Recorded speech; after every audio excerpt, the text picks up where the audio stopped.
number one pressure point sits here, underneath the right thumb, in this fleshy bit here. If you refer back to the diagram at the beginning of the video, you'll be able to locate it exactly, but it's this bit here. Now, when we add that right hand correctly to the grip, the right hand sits behind and slightly on top, behind and slightly on top, so that when we make a pushing action with the right arm, that right hand is adding an additional source of push to add more power to that sequence.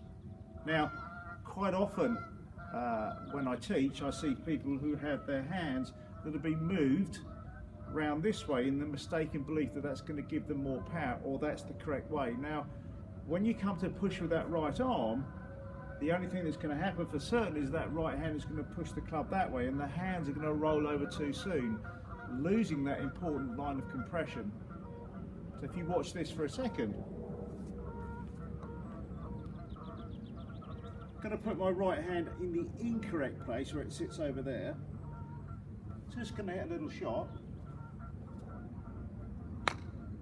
And you can see that the ball flew fairly low and it went to the left hand side. Low because I lost the line of compression, and to the left because that right hand in that position, when I pushed, it went that way. Now in a correct position, where the right hand is now behind and on top, I'm much more able to push in that direction with my hand. Obviously my right arm is pushing too. And if you look at the difference in the flight, you'll see why it's so important.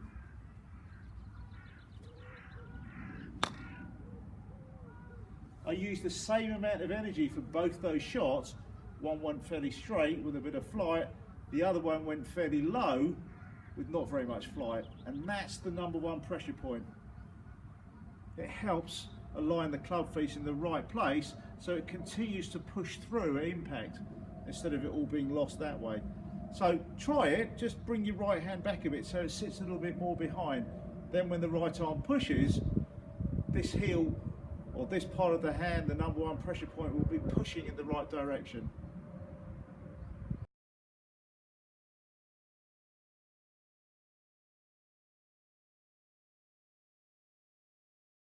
Grip pressure point number 2.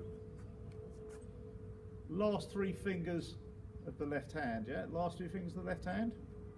Well, if you put those last 3 fingers on the club correctly, they will provide you with a much more reliable method of pulling the club down at the top there. It's mainly the left arm, but those last 3 fingers again add a little bit more extra pull. If I just pull with my arm, I probably don't get the same amount of power. Now, it's really important that when you align your left hand onto the grip, it's aligned anatomically correct, yeah? It's a bit of a mouthful, that, wasn't it? So if I slightly rotate my left arm this way, place the club in the base of my fingers, roll my fingers round, then put the thumb on last, we can see quite clearly how my left arm almost creates a straight line. And those of you that come and try and hit the ball and they moan about the left arm bending on the way back, quite often it can be traced back down to that simple alignment where the left hand goes into this position here, last 3 fingers go around first, or number 2 pressure point,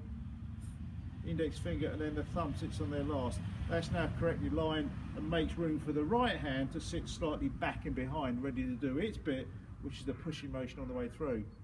So those last 3 fingers, when they're situated in the correct place, add pulling power on the way down. Now when you've got those last 3 fingers in the correct place, those last 3 fingers will feel much more active, much more able to keep control of the club, because the last thing you really want to happen at the top is the grip to come apart and the club to go that way.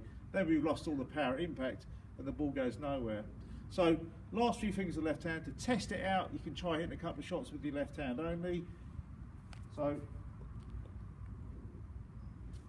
into my position here, just a fairly short swing. I feel that pulling power on the way down.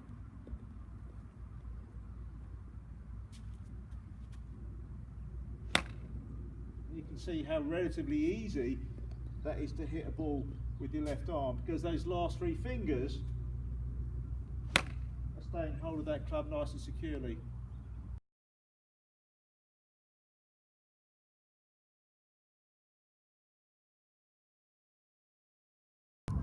to talk to you about the number 3 pressure point. We've covered number 2 and number 1, yeah? Number 1, remember, is a pushing motion. Number 2 is a pulling motion, using the last 3 fingers of the left hand. Number 1 is using the heel of the right hand to help push when the bicep pushes through. Number 3 pressure point is situated on the inside knuckle of the right forefinger, yeah? I'll come a little bit closer here so you can see that.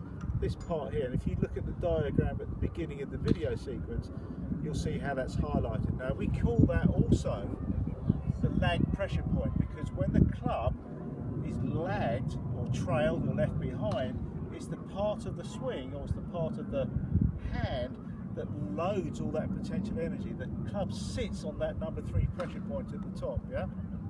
So if we have a swing without a pressure point at the top, so as the club is moved away, the club is trailing very slightly behind, and we don't have an energy buffer or pressure point at the top there, then the club is overswung, first movement is that way, all the energy is gone.